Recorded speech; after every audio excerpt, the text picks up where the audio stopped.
తాకట్లో ఉన్న మీ బంగారాన్ని విడిపించి ఆ రోజు ఆన్లైన్ రేటుకి కొంటాం. Sharma gold company.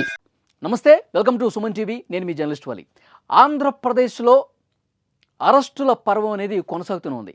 YS Jaganmohan Reddy గారు, ఆంధ్రప్రదేశ్ మాజీ ముఖ్యమంత్రి, వైసీపీ అధ్యక్షులు, వీరిలో కూడా అరెస్టు భయం కనిపిస్తోంది. ఆయన యలహంక ప్యాలెస్లో బెంగళూరులో దీని మీదే సీరియస్గా చర్చలు జరుపుతున్నారట. అరెస్టు నా వరకు వచ్చే అవకాశం ఉందన్న ఒక భయంలో జగన్మోహన్ రెడ్డి గారు ఉన్నారు అని చెప్పి సోషల్ మీడియాలో దీని మీద ఎక్కువగా చర్చ జరుగుతోంది. ఎందుకంటే వరుసగా అరెస్టులు జరుగుతూ ఉన్నాయి. మద్యం కేసుకు సంబంధించి పెద్ద ఎత్తున స్కామ్ జరిగింది. వేల కోట్ల రూపాయలు ఆంధ్రప్రదేశ్ ప్రభుత్వ ఖజానాను కొల్లగొట్టేసి తమ జేబులు నింపేసుకున్నారని చెప్పి ఎప్పుడైతే ఈ స్కామ్ బయటకు వచ్చిందో వరుసగా అరెస్టులు జరుగుతున్నాయి. రాజకేశరెడ్డి మొత్తం కర్త కర్మ క్రియ అని చెప్పి విజయసాయిరెడ్డి ప్రకటించాడు. వెంటనే రాజకేశరెడ్డి అరెస్టు కూడా జరిగిపోయింది. ఆధారాలు ముందు పెట్టి సిట్ ప్రశ్నిస్తోంది, వాళ్ళని అరెస్ట్ చేస్తుంది. తర్వాత సజ్జల శ్రీధర్ రెడ్డి కావచ్చు, బూనేటి చాణక్య కావచ్చు, ఇట్లా వీళ్ళందరూ కూడా అరెస్ట్ అయ్యారు. జగన్మోహన్ రెడ్డి గారికి అత్యంత సన్నిహితంగా ఉన్నవాళ్ళు, సీఎంఓ ఆఫీసులో ఉన్నవాళ్ళు, జగన్మోహన్ రెడ్డి గారికి కార్యదర్శిగా పనిచేసినటువంటి ధనంజయ రెడ్డి కావచ్చు, తర్వాత అత్యంత ముఖ్యులు జగన్మోహన్ రెడ్డి గారికి ఓఎస్డీగా పనిచేసినటువంటి కృష్ణమోహన్ రెడ్డి, అలాగే భారతీ సిమెంట్స్లో పూర్తికాలపు డైరెక్టర్గా చేసిన గోవిందప్ప బాలాజీ, వీళ్ళు చాలా సన్నిహితంగా జగన్మోహన్ రెడ్డి గారికి, భారతీ గారికి సన్నిహితంగా ఉంటారు.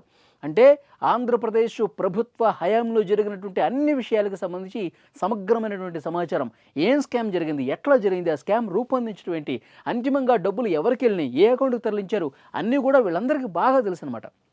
అందుకే వీళ్ళు అరెస్ట్ ఎక్కడైపోతామని చెప్పి ముందుగానే హైకోర్టుకి, సుప్రీంకోర్టుకి వెళ్ళారు. ముందస్తు బెయిల్ ఇవ్వాలని అన్నారు. కానీ సుప్రీంకోర్టు కాదు, హైకోర్టు కాదు, ఏ కోర్టు అయినా సరే ఆధారాలు కనిపిస్తున్నాయి, ప్రాథమిక సమాచారం కనిపిస్తుంది, స్కామ్ జరిగిందని చెప్పి చాలా క్లియర్గా ఇక్కడ డీటెయిల్స్ కనిపిస్తున్నాయి, మీకు ముందస్తు బెయిల్ ఇవ్వలేమని చెప్పి చాలా కరాఖండిగా సుప్రీంకోర్టు కూడా చెప్పిన పరిస్థితి మనం చూసాం. వెంటనే ఇక విచారణకు హాజరుగాక తప్పలేదు. విచారణకు హాజరయ్యారు. ఆధారాలు ముందు పెట్టి ప్రశ్నిస్తే అరెస్ట్ జరిగిపోయింది. ఇక అందరూ అరెస్టులు జరిగిపోతున్నాయి. ఇక మిగిలింది నేనే, నా అరెస్టే జరగబోతోంది. నేను అరెస్ట్ అయితే నెక్స్ట్ పరిస్థితి ఏంటి, పార్టీని ఎవరు చూసుకోవాలి, పార్టీకి ఎవరు ముందుకు నడిపించాలి. సజ్జల రామకృష్ణారెడ్డితో ఆల్రెడీ చర్చలు జరిగిపోయినాయంట. నేను అరెస్ట్ అయితే గనక భారతీ గారిని రంగంలోకి దించి పొలిటికల్గా యాక్టివ్ చేసి రాష్ట్రం మొత్తం నిరసన కార్యక్రమాలు చేయండి. సో ఇవన్నీ కూడా సోషల్ మీడియాలో గుప్పమంటున్నాయి వార్తలు. అరెస్టు జరిగే అవకాశం ఉందని చెప్పి పెద్ద ఎత్తున చర్చ జరుగుతోంది. నిజంగా అరెస్టు జరిగితే పరిణామాలు ఏ విధంగా ఉంటాయి, నిజంగా ఆంధ్రప్రదేశ్లో పెద్ద ఎత్తున మద్యం కుంభకోణం జరిగిందని చెప్పి మీరేమైనా భావిస్తున్నారా? కామెంట్ రూపంలో తెలియజేయండి. Thank you very much.